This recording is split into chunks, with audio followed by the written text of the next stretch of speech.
ओम शांति। बाबा good morning. आज बाबा के 10 मार्च 2025 के महावाक्य हैं। बाबा ने सार में कहा, मीठे बच्चे, तुम्हें मनुष्य से देवता बनने की पढ़ाई पढ़नी और पढ़ानी है। सबको शांति धाम और सुख धाम का रास्ता बताना है। बाबा ने प्रश्न पूछा, जो सतो प्रधान पुरुषार्थी हैं उनकी निशानी क्या होगी? बाबा ने उत्तर में कहा, वो औरों को भी आप समान बनाएंगे, वो बहुतों का कल्याण करते रहेंगे, ज्ञान धन से झोली भरकर दान करेंगे, 21 जन्मों के लिए वर्षा लेंगे और दूसरों को भी क्या करेंगे? दिलाएंगे।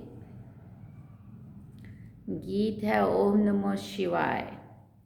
ओम शांति। भक्त जिसकी महिमा करते हैं, तुम उनके सन्मुख बैठे हो तो कितनी खुशी होनी चाहिए। उनको कहते हैं शिवाय नमः। तुमको तो नमः नहीं करना है। बाप को बच्चे याद करते हैं, नमः कभी नहीं करते हैं। हाँ, नमस्कार नहीं करते, दिल से याद करते, प्यार करते। ये भी बाप है, इनसे तुमको वर्षा मिलता है। तुम नमः नहीं करते हो, याद करते हो। जीव की आत्मा याद करती है, बाप ने इस तन का लोन लिया है। वो हमको रास्ता बता रहे हैं, बाप से बेहद का वर्षा कैसे लिया जाता है। तुम भी अच्छी रीति जानते हो। सतयुग है सुख धाम, और जहाँ आत्माएं रहती है उसको कहा जाता है शांति धाम। तुम्हारी बुद्धि में है कि हम शांति धाम के वासी हैं। इस कलयुग को कहा ही जाता है दुख धाम। तुम जानते हो, हम आत्माएं अब स्वर्ग में जाने के लिए मनुष्य से देवता बनने के लिए पढ़ रही हैं। ये लक्ष्मी नारायण देवताएं हैं ना। मनुष्य से देवता बनना है नई दुनिया के लिए।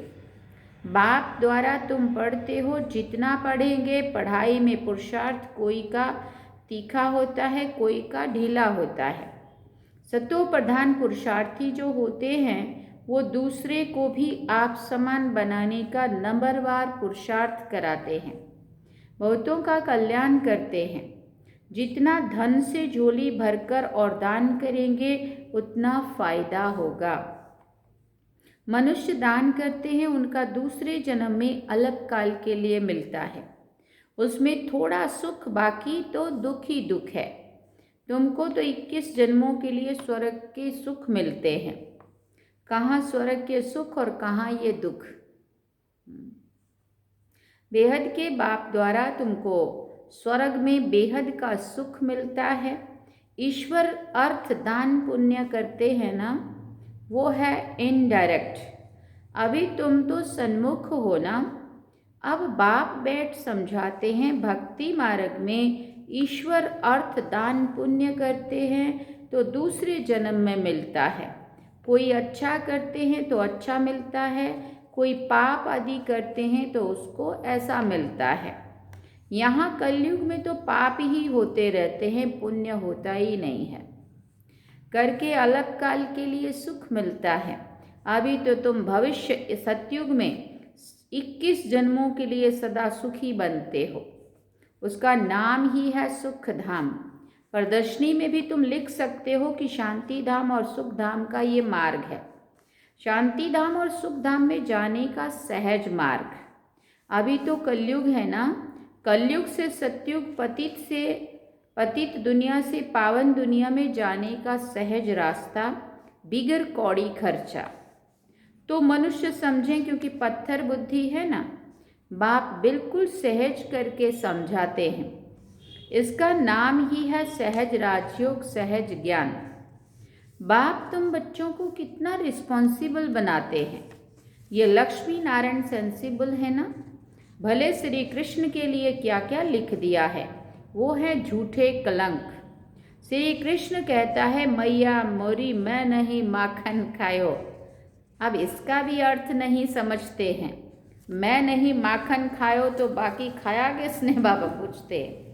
बच्चे को दूध पिलाया जाता है, बच्चे माखन खाएंगे या दूध पिएंगे? छोटे बच्चे होते हैं ना, तो वो माखन खाएंगे या दूध पिएंगे? बाबा कहते हैं ये जो दिखाया है ना मटकी फोड़ी आदि आदि, ऐसी कोई बातें है नहीं, वो तो स्वर्ग का फर्स्ट प्रिंस है। महिमा तो एक ही शिव बाबा की है, दुनिया में और किसी की महिमा है नहीं। इस समय तो सभी पतित हैं, परंतु भक्ति मार्ग की महिमा भी है। भक्त माला भी गाई जाती है ना। फीमेल्स में मीरा का नाम है, मेल्स में नारद का मुख्य नाम गाया हुआ है। तुम जानते हो, एक है भक्तमाला, दूसरी है ज्ञानमाला। भक्तमाला से रुद्रमाला के बने हैं, फिर रुद्रमाला से विष्णु की माला बनती है। भक्त से पहले शिव बाबा को पहचाना तो बाबा के बने, बाबा के बनने के बाद फिर विष्णु की माला बनती है। रुद्र माला है संगम युग की, माना शिव बाबा के बनते हैं ना, इसलिए बाबा के गले का वो बने, माला बनी। ये राज तुम बच्चों की बुद्धि में है। पहले भक्ति कर रहे थे, भक्तमाला में थे, भक्तमाला से रुद्रमाला के बने, बाबा को पहचाना, रुद्रमाला का जो बना वो जा कर के फिर विष्णु माला में बनेंगे। ये बातें तुमको बाप अच्छी रीति सन्मुख बैठ समझाते। सन्मुख जब बैठते हो तो तुम्हारे रोमांच खड़े हो जाने चाहिए। अहो सौभाग्य, 100% दुर्भाग्यशाली से हम सौभाग्यशाली बनते हैं। कुमारियाँ तो काम कटारी के नीचे गई नहीं है। बाप कहते हैं वो है काम कटारी, ज्ञान को भी कटारी कहते हैं। बाप ने कहा है ज्ञान के अस्त्र शस्त्र, तो उन्होंने फिर देवियों को स्थूल अस्त्र शस्त्र दे दिए थे। वो ज्ञान की बातें, ये वाले पॉइंट्स सारे, जिससे उन्होंने विकारों बुराइयों को मारा था, खत्म किया था। हाँ, आसुरी वृत्तियों को खत्म किया था। वो तो है हिंसक चीज़ें। मनुष्यों को ये भी पता नहीं है कि सुदर्शन चक्र क्या है। शास्त्रों में श्री कृष्ण को भी सुदर्शन चक्र देकर हिंसा दिखा दी है। वास्तव में यह है ज्ञान की बात। तुम अभी सुदर्शन चक्रधारी बने हो, उन्होंने फिर हिंसा की बात लिख दी है। तुम बच्चों को अब स्व अर्थात चक्र का ज्ञान मिला है। तुमको बाबा कहते हैं ब्रह्मा मुख वंशावली, ब्राह्मण कुलभूषण, सुदर्शन चक्रधारी। इनका अर्थ भी अभी तुम समझते हो। तुम्हारे में सारे 84 जन्मों का और सृष्टि चक्र का ज्ञान है। पहले सतयुग में एक सूर्यवंशी धर्म है, फिर चंद्रवंशी, दोनों को मिलाकर स्वर्ग कहा जाता है। ये बातें तुम्हारे में भी नंबरवार सबकी बुद्धि में है। जैसे तुमको बाबा ने पढ़ाया है, तुम पढ़कर होशियार हुए हो ना, अब तुमको फिर औरों का भी कल्याण करना है, सुदर्शन चक्रधारी बनना है। जब तक ब्रह्मा मुख वंशावली नहीं बने तो शिव बाबा से वर्षा कैसे लेंगे? अभी तुम बने हो ब्राह्मण, वर्षा शिव बाबा से ले रहे हो, ये भूलना नहीं चाहिए। पॉइंट नोट करनी चाहिए। ये सीढ़ी है 84 जन्मों की। सीढ़ी उतरने में तो सहज होती है ना। जब सीढ़ी चढ़ते हैं तो कमर को हाथ देकर कैसे चढ़ते हैं, परंतु लिफ्ट भी है। अभी बाबा आते हैं तुमको लिफ्ट देने। सेकंड में चढ़ती कला होती है। अब तुम बच्चों को तो खुशी होनी चाहिए कि अभी हमारी चढ़ती कला है। मोस्ट विलव्ड बाबा मिला है। उन जैसी प्यारी चीज़ कोई होती नहीं है। साधु संत आदि जो भी हैं, सब उस एक माशूक को याद करते हैं। सभी उनके आशिक हैं, परंतु वो कौन है ये भी कुछ नहीं समझते हैं, सिर्फ सर्वव्यापी कह देते हैं। अभी तुम जानते हो कि शिव बाबा हमको इन द्वारा पढ़ाते हैं। शिव बाबा को अपना शरीर तो है नहीं, वो है परम आत्मा। परम आत्मा माना परमात्मा, जिसका नाम है शिव। बाकी सब आत्माओं के शरीर पर नाम अलग अलग पड़ते हैं। एक ही परमात्मा है जिसका नाम शिव है। फिर मनुष्यों ने अनेक नाम रख दिए हैं, भिन्न भिन्न मंदिर बनाए हैं। अभी तुम अर्थ समझते हो। बॉम्बे में बबरी नाथ का मंदिर है। इस समय तुमको कांटों से फूल बनाते हैं। विश्व के मालिक बनते हो तो पहली मुख्य बात ये है कि हम आत्माओं का बाप एक है, उनसे ही भारतवासियों को वर्षा मिलता है। भारत के ये लक्ष्मी नारायण मालिक है ना, चीन के तो नहीं है ना, चीन के होते तो शक्ल ही और होती। हाँ, ये है भारत के।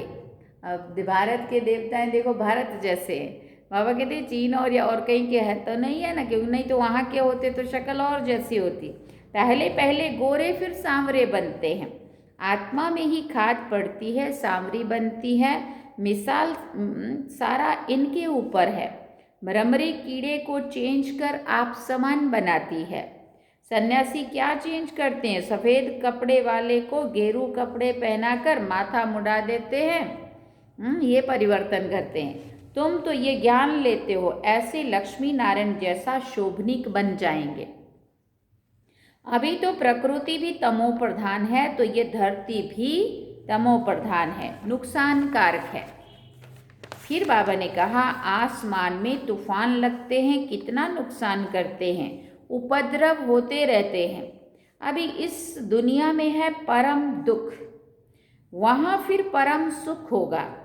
बाप परम दुख से परम सुख में ले जाते हैं। इनका विनाश होता है, फिर सब सतो प्रधान बन जाते हैं। अभी तुम पुरुषार्थ कर जितना बाप से वर्षा लेना है उतना ले लो। इनका फिर बाबा ने कहा नहीं तो पिछाड़ी में पश्चाताप करना पड़ेगा। बाबा आया परंतु हमने कुछ नहीं लिया। ये लिखा हुआ है भंबोर को आग लगती है तब कुंभकर्ण की नींद से जागते हैं, फिर हाय हाय कर मर जाते हैं। हाय हाय के बाद फिर जय जयकार होगी।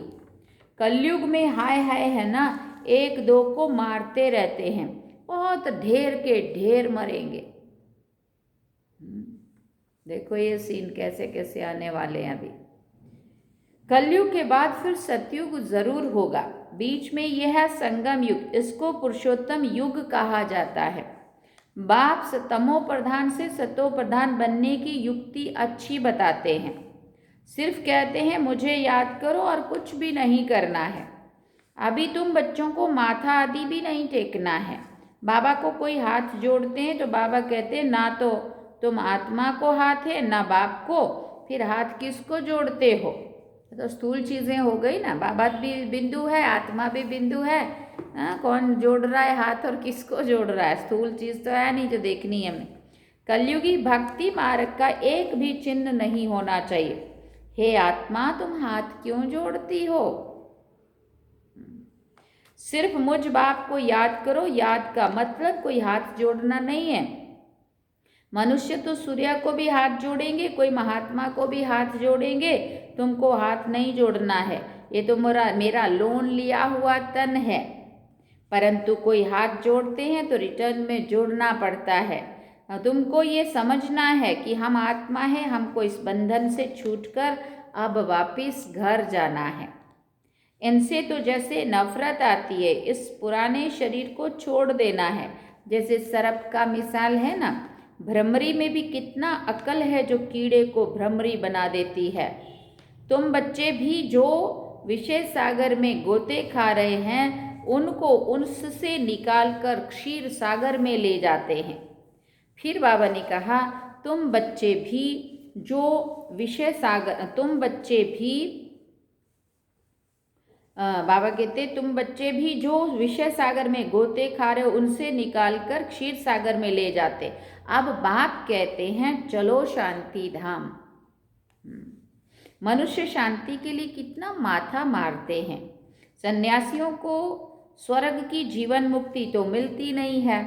हाँ, मुक्ति मिलती है, दुख से छूटकर शांति धाम में बैठ जाते हैं। फिर भी आत्मा पहले पहले तो जीवन मुक्ति में आती है, फिर पीछे जीवन बंध में आती है। आत्मा सतो प्रधान है, फिर सीढ़ी उतरती है। पहले सुख भोग, फिर उतरते उतरते तमो प्रधान बन पड़े हैं। अब फिर सबको वापस ले जाने के लिए बाप आए हैं। बाप कहते हैं मुझे याद करो तो तुम पावन बन जाएंगे। बाप ने समझाया है जिस समय मनुष्य शरीर छोड़ते हैं तो उस समय बड़ी तकलीफ भोगते हैं, क्योंकि सजाएं भोगनी पड़ती है। आत्मा जब शरीर से निकलती है तो जिसके अच्छे कर्म होंगे वो तो तुरंत उड़ जाएगी आत्मा। नहीं तो अंत के समय में जितने ज़्यादा पाप कर्म उतनी ज़्यादा सजाएं भोग भोग के आत्मा बड़े कष्ट उठाते हुए निकलती है।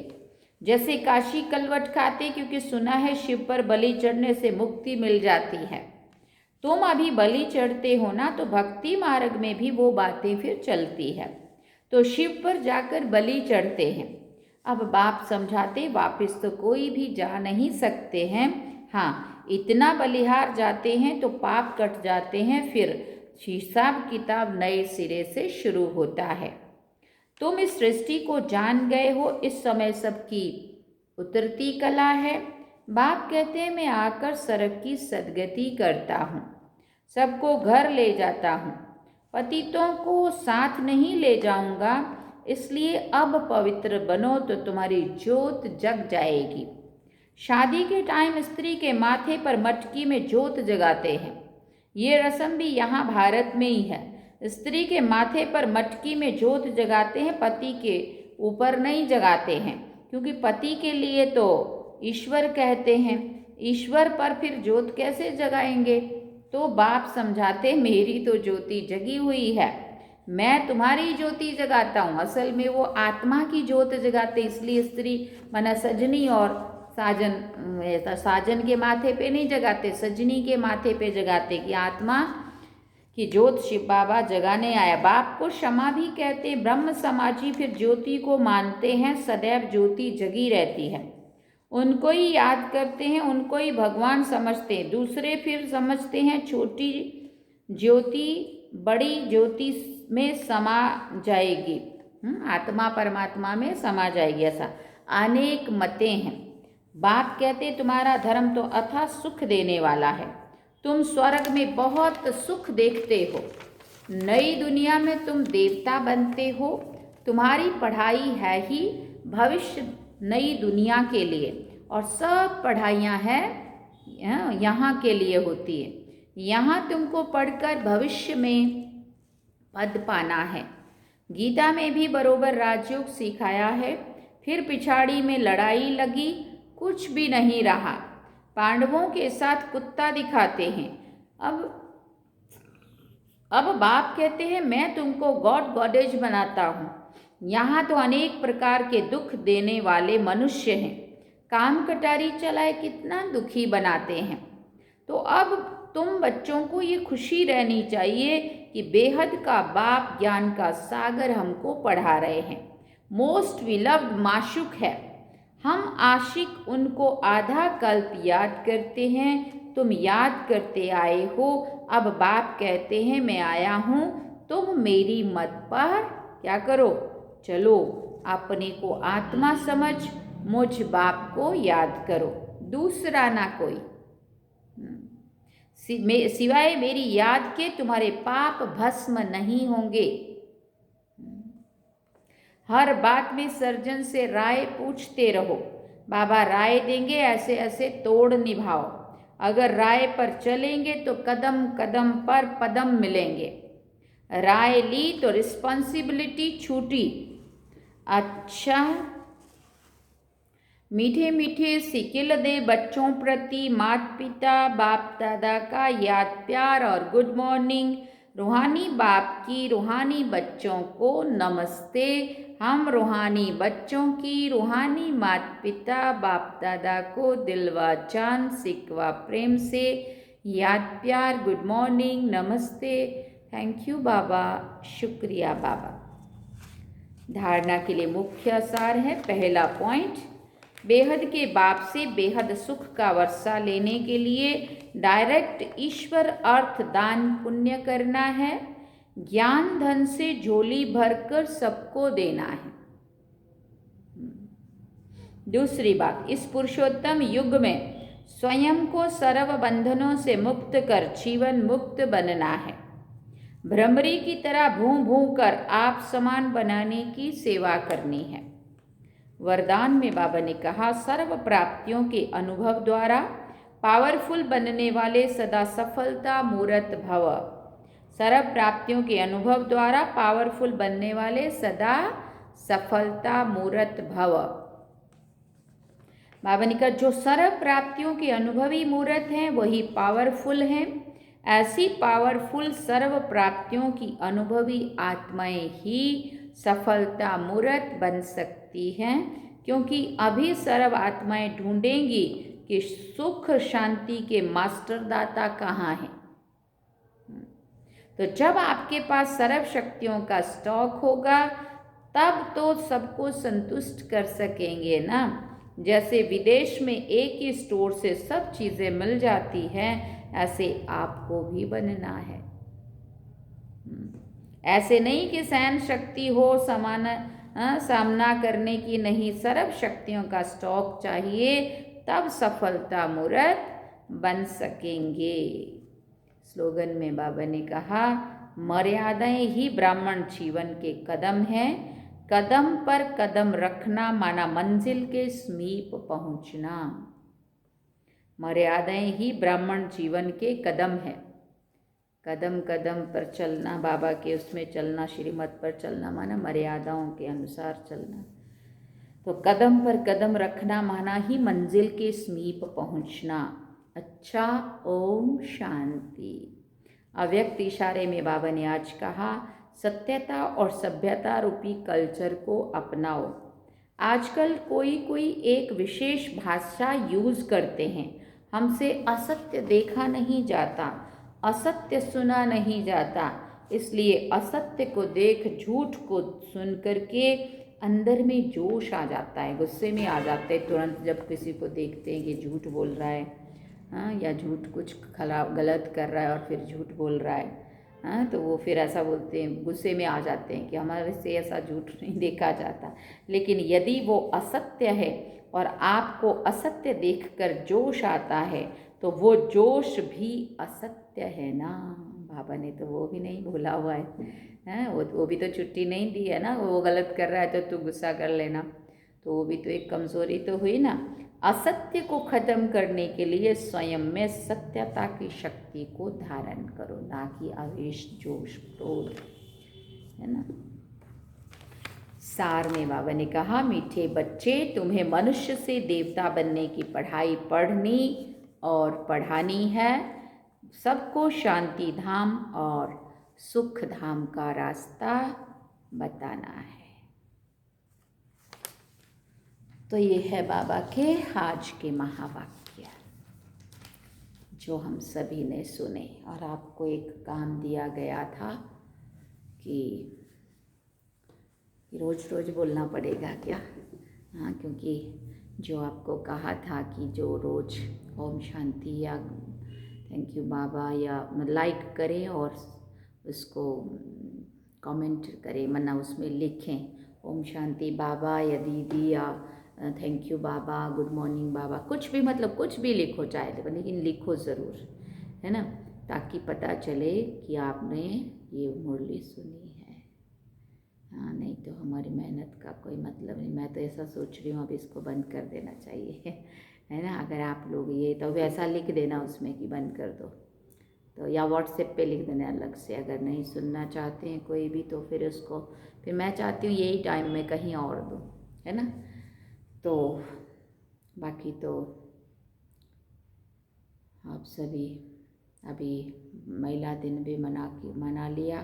अब आगे होली आ रही है, अब होली पे हम सभी रंग खेलेंगे, है ना। अपनी आत्मा को रंग बिरंगे गुणों और शक्तियों से सजाएंगे और बाहर से भी रंग खेलते रहेंगे।